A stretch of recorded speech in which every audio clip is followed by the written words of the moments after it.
क्या कुरकुरे में प्लास्टिक पाई जाती है? और भाई मच्छर हमारे सिर के ऊपर ऐसे मंडराते क्यों हैं? और आसमान में प्लेन सभी आपस में टकराते क्यों हैं? एंड साथ ही लाल चंदन का पेड़ इतना महंगा क्यों होता है? आइए जानते हैं। नंबर 8 दोस्तों, अगर आपको पाकिस्तान से प्यार है तो आपके लिए खुशखबरी है। तौबा तौबा तौबा, सारा मूड खराब कर। लंदन से चोरी हुई luxury Bentley Mulsanne sedan car Pakistan के कराची में मिली है। यूके के अधिकारियों ने इस कार में रहने वाले एडवांस ट्रेसिंग सिस्टम के जरिए कार की लोकेशन का पता पाकिस्तान के कराची में लगा लिया है और पाकिस्तानी अधिकारियों से संपर्क कर लिया। इस कार की कीमत करीब 3 करोड़ से भी ज्यादा है। नंबर 7 दोस्तों, क्या आपने कभी सोचा है कि आखिर लाल चंदन की लकड़ी इतनी महंगी क्यों होती है? आइए बताते हैं। दरअसल जो चीज दुर्लभ होती है उसकी कीमत ज्यादा होती है और लाल चंदन का दुर्लभ होने के साथ साथ अनगिनत फायदे भी है। जैसे इसका इस्तेमाल सुंदरता को निखारने में और त्वचा से जुड़ी कई परेशानियों के इलाज के लिए भी होता है। इसके अलावा इससे महंगे महंगे फर्नीचर और सजावट की चीजें बनाई जाती हैं। लाल चंदन के पेड़ को बड़ा होने में 15 साल का समय लगता है। 1 टन लाल चंदन की कीमत 2 से 5 करोड़ तक पहुंच जाता है। यही वजह है कि पूरी दुनिया में तस्करी की जाने वाली लकड़ी लाल चंदन ही है। नंबर 6 दोस्तों, अगर आप खड़े होकर पानी पीते हो तो अभी से बंद कर दो, वरना क्या होगा ये आप अभी जानने वाले हो। दरअसल दोस्तों, जब हम खड़े होकर पानी पीते हैं तो हमारा शरीर थोड़ी देर के लिए सांस लेना रोक देता है, जिससे हमारे लंग्स और हार्ट में थोड़ा थोड़ा करके प्रभाव पड़ता रहता है। और दोस्तों, जब हम खड़े होकर पानी पीते हैं तो हमारे शरीर का केमिकल बैलेंस बिगड़ जाता है, जिससे उम्र बढ़ने के साथ साथ घुटनों में दर्द शुरू हो जाता है। इसके अलावा खड़ा होकर पानी पीने से और भी बहुत सारे साइड इफेक्ट्स दिखाई पड़ता है, जैसे आपको पेट में बीमारी और किडनी संबंधित बीमारी होने का भी डर रहता है। इसलिए हमें हमेशा बैठकर आराम से और घूंट घूंट कर पानी पीना चाहिए। नंबर 5 दोस्तों, आपने कभी ना कभी तो सोचा होगा कि आसमान में इतने प्लेन उड़ते हैं लेकिन ये आपस में क्यों नहीं टकराते हैं? दरअसल इसके पीछे का कारण ये है कि प्लेन के अंदर कंट्रोल रूम बनाए जाते हैं जो कि पायलट को बताते रहते हैं कि प्लेन को कितने ऊंचाई में उड़ाना है। अगर एक प्लेन 29,000 फीट पर उड़ रहा है तो दूसरे को 25,000 फीट में उड़ने को कहा जाता है और इसी वजह से प्लेन सभी आपस में नहीं टकराते हैं। नंबर 4 दोस्तों, साल 2015 में रूस के रहने वाले इस लड़के ने अपने पापा का नाम उज्जवल कर दिया। इसने एक पिज्जा से शादी कर ली। पिज्जा से शादी कर ली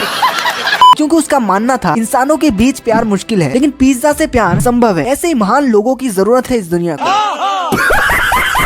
नंबर 3 दोस्तों, मच्छर को लेकर शायद आपने भी एक बात जरूर नोटिस किया होगा कि शाम को जब भी आप मैदान में खेलते हो या फिर जिम से लौटते हो तो आपके सिर के ऊपर वो मंडराते रहते हैं। लेकिन भाई वो ऐसा क्यों करते हैं? दरअसल मच्छर के सिर पर मंडराने का कारण सिर्फ पसीना होता है। मच्छर को इंसानों के शरीर से निकलने वाले पसीने की गंध बहुत अच्छा लगता है और जब हम खेलते हैं या फिर जिम से लौटते हैं तब हमारे शरीर का पसीना तो सूख जाता है लेकिन सिर का पसीना बाल के कारण नहीं सूख पाता है। इसलिए मच्छर उसका मजा लेने के लिए आपके सिर के ऊपर मंडराते रहते हैं। नंबर 2 दोस्तों, अगर पटरियों के ऊपर लगा बिजली का तार रेलगाड़ी पर गिर जाए तो रेलगाड़ी में बैठे यात्रियों का क्या हाल होगा? बिल्कुल भी कुछ नहीं होगा, उनको कोई भी करंट नहीं लगेगा। दरअसल रेल की पटरी अर्थिंग का काम करती है। पटरियों में जगह जगह से अर्थिंग किया जाता है, तो अगर बिजली का तार रेलगाड़ी पर गिर जाए तो पटरी पर अर्थिंग होने की वजह से बिजली पटरी से होते हुए सीधे धरती पर चला जाएगा, जिससे रेल में बैठे यात्रियों को बिजली का कुछ पता ही नहीं चलेगा। हालांकि अगर यात्री गलती से ट्रेन से बाहर निकलकर तार को छू ले तो वो गंभीर रूप से घायल हो सकता है या उसकी मृत्यु भी हो सकती है। इसीलिए रेलवे ट्रैक पर आपको कभी भी उतरना नहीं चाहिए। नंबर 1 क्या कुरकुरे में प्लास्टिक पाई जाती है? दोस्तों, आपने कई बार सुना होगा कि कुरकुरे में प्लास्टिक मिली होती है, पर आखिर इस बात में कितनी सच्चाई है आइए जानते हैं। दोस्तों, ये बात पूरी तरह से गलत है कि कुरकुरे में प्लास्टिक होती है, पर बहुत से लोग अभी भी इस बात को मानते हैं और इसको साबित करने के लिए कुरकुरे को जला देते हैं और कहते हैं देखो ये जल गया है, इसका मतलब इसमें प्लास्टिक है। लेकिन दोस्तों, ये बहुत ही पहले साबित हो चुकी है कि कुरकुरे में प्लास्टिक नहीं होती है। दरअसल कुरकुरे को बनाने में चावल के साथ स्टार्च का प्रयोग किया जाता है। स्टार्च को चिप्स से लेकर पापड़ में भी मिलाया जाता है और ये हेल्दी भी होता है, लेकिन स्टार्च आग में जलता है इसलिए इसके कारण कुरकुरे भी आग में जल उठता है। दोस्तों, उम्मीद है आपको वीडियो पसंद आया होगा। नमस्कार।